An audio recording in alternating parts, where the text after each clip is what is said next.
This is the all-new Ford Ranger Raptor. Everyone is losing their minds over it, and I can tell you, it is f***ing awesome.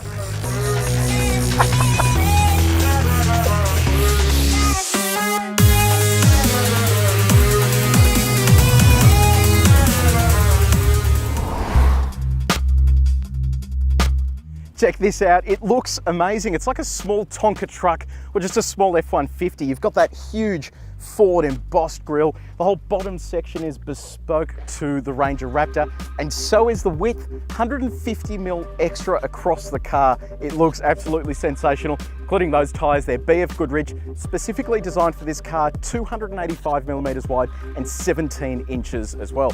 That extra width at the front and the back means Ford was afforded with these giant side steps. Have a listen to this. That's magnesium die cast. It is sensational. It'll carry the weight of the car so you can smash it onto things here without any dramas at all, including that steel plate at the front, 2.3mm thick. So it is literally designed to be bashed and attacked. And you're never gonna forget this is a Raptor because there are Raptor badges everywhere. The changes continue around the back here. Have a look at this. Those haunches stick out beautifully, and that's that 150mm extra across the car. Four-wheel disc brakes, and beneath that wheel package, you've also got the Fox shocks. They've ditched leaf springs, and it now uses a coil sprung setup with a Watts linkage. Have a look at this.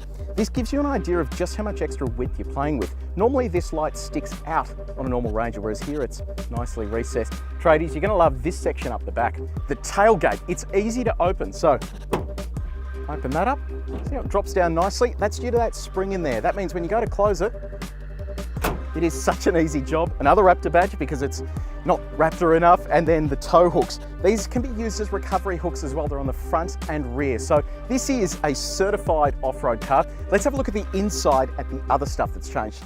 Before we set off for a drive, let's have a look at the interior here of the Ranger Raptor. So it'll look familiar to you because it's effectively just a Ranger in here, but there are some unique highlights, such as this screen. When you turn the car on, that comes up with Ranger Raptor.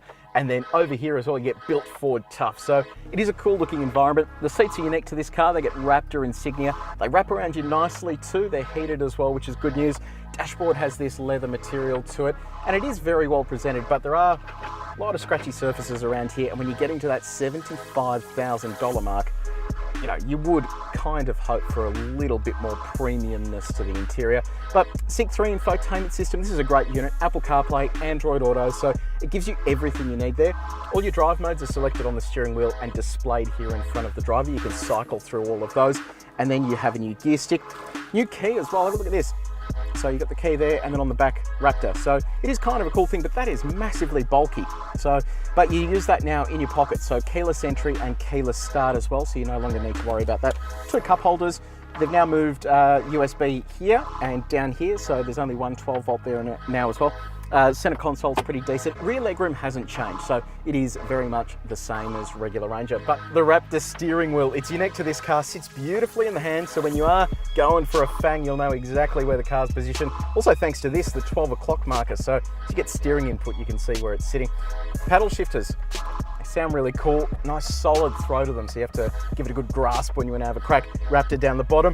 Now, most important thing, how does this new engine work? Let's go for a spin.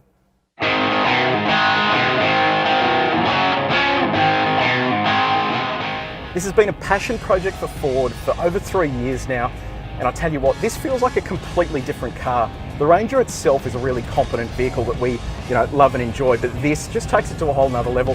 I'm going to put this into context for you. We're doing 110 kilometers an hour at the moment on a gravel road.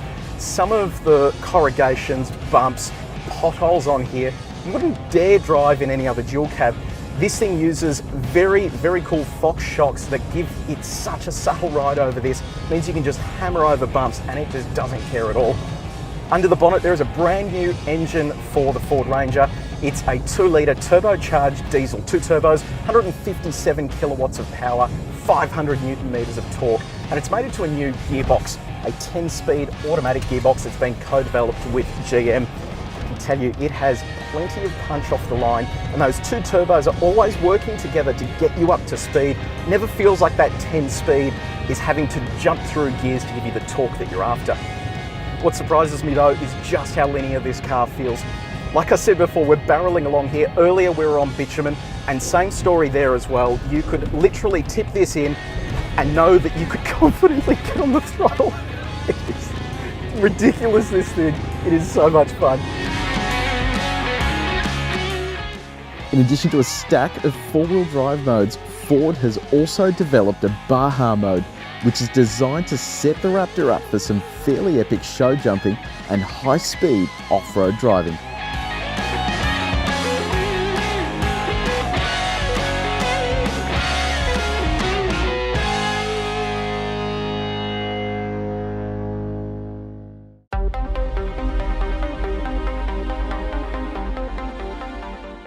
Let's talk facts and figures. 283 millimeters of ground clearance. That is mammoth. It's about 50 mil more than a standard Ranger.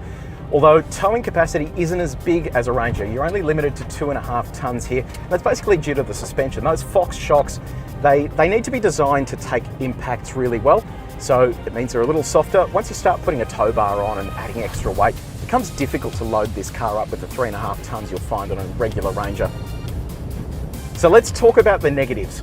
There are a few. The car itself is really impressive, and you know it does what it says on the box. It does jumps and all that sort of stuff, but it's $75,000. You don't get autonomous emergency braking. You don't get radar cruise control. This is tech that's now standard on Wild Track and optional on XLT. So, I mean, you're looking at a very big price tag here and missing out on some very basic features. And to put that into context, AEB is now standard on the entry-level Kia Picanto. That's a $14,000 car.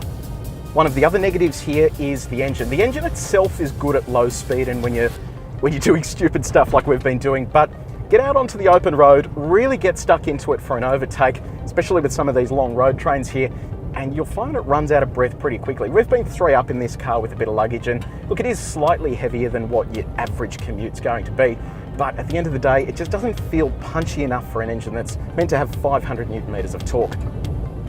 Ford's chosen Darwin to launch the Ranger Raptor because this car was designed and engineered here in Australia. This was the headquarters for the T6 program, and the Aussie guys have led the charge with this car. We don't know yet whether it's going to the United States, but on first impression, we are seriously impressed with this, and it well and truly deserves that Raptor name. To read more about the new Ford Ranger Raptor, head to the Caradvice website and don't forget to subscribe.